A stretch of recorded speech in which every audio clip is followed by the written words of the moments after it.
ಈಗ ಬಂದಿರೋಂಥವ್ರು ಯಾರಿದ್ದಾರೆ ಅವರೆಲ್ಲರದು rowdy sheet ಇದೆಯಾ ಇಲ್ಲೋ ಅಂತ ಪರಿಶೀಲನೆ ಮಾಡಿ, ಇಲ್ದಿದ್ರೆ ಓಪನ್ ಮಾಡುವಂಥದ್ದು ಅಗತ್ಯ ಬಿದ್ದರೆ ಮತ್ತೆ ಮುಂಜಾಗ್ರತಾ ಕ್ರಮವಾಗಿ ಪ್ರಕರಣಗಳನ್ನು ದಾಖಲು ಮಾಡಲಿಕ್ಕೆ ನಾನು ಸೂಚನೆಯನ್ನು ಕೊಟ್ಟಿದ್ದೇನೆ. ಮತ್ತೆ ಅದೇ ರೀತಿ ನಾವು ಪ್ರಸಕ್ತ ಸಾಲಿನಲ್ಲಿ ನಮ್ಮಲ್ಲಿದ್ದಂಥ 1700 ಚಿಲ್ಲರ ರೌಡಿ ಶೀಟ್ಗಳಲ್ಲಿ ಸುಮಾರು 500 ಜನರ ರೌಡಿ ಶೀಟ್ಗಳನ್ನ ಕ್ಲೋಸ್ ಮಾಡಿದ್ದೀವಿ. ಯಾಕೆ ಅಂದರೆ ಮುಖ್ಯವಾಹಿನಿಗೆ ಬರಬೇಕು ಅಂತ.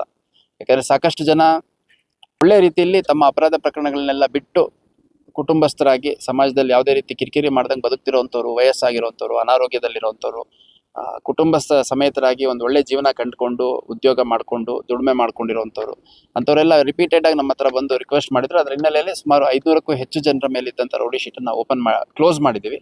ಮತ್ತು ಈ ವರ್ಷದಲ್ಲಿ ಸುಮಾರು 108ಕ್ಕೂ ಹೆಚ್ಚು ಜನರ ಮೇಲೆ ಓಪನ್ ಮಾಡಿದ್ದೀವಿ ರೌಡಿ ಶೀಟು. ಮತ್ತು ಇನ್ನೂ ಹೆಚ್ಚಿನ ಸಂಖ್ಯೆಯಲ್ಲಿ ಓಪನ್ ಮಾಡೋ ಅಗತ್ಯ ಇದೆ. ಯಾಕಂದರೆ ಈ 307 ಸೇರಿದಂತೆ ಇತರ ಗಂಭೀರ ಪ್ರಕರಣಗಳು, ಹೆಣ್ಮಕ್ಳು ಚುಡಾಯಿಸುವಂಥದ್ದು, ಆರ್ಮ್ಸ್ ಆ್ಯಕ್ಟಲ್ಲಿರುವಂಥದ್ದು, ಪೊಲೀಸ್ ಅಥವಾ ಬೇರೆ ಯಾವುದೇ ಇಲಾಖೆ ಅಧಿಕಾರಿಗಳ ಮೇಲೆ ಹಲ್ಲೆ ಮಾಡಿರುವಂಥದ್ದು, ಮತ್ತು ರಾಬರಿ, ಡೆಕಾಯಿಟಿ, ಈ ಥರ ಗಂಭೀರ ಪ್ರಕರಣಗಳಲ್ಲಿ ಭಾಗಿಯಾಗಿರುವಂಥವ್ರು ಅವರೆಲ್ಲರ ಮೇಲೂ ರೌಡಿ ಶೀಟ್ ಓಪನ್ ಮಾಡಲಿಕ್ಕೆ ಅವಕಾಶ ಇದೆ. ಅದನ್ನು ಮಾಡಲಿಕ್ಕೆ ತ್ವರಿತವಾಗಿ ಕ್ರಮ ಕೈಗೊಳ್ಳಲಿಕ್ಕೆ ನಮ್ಮ ಅಧಿಕಾರಿಗಳಿಗೆ ಸೂಚನೆ ನೀಡಿದ್ದೇನೆ.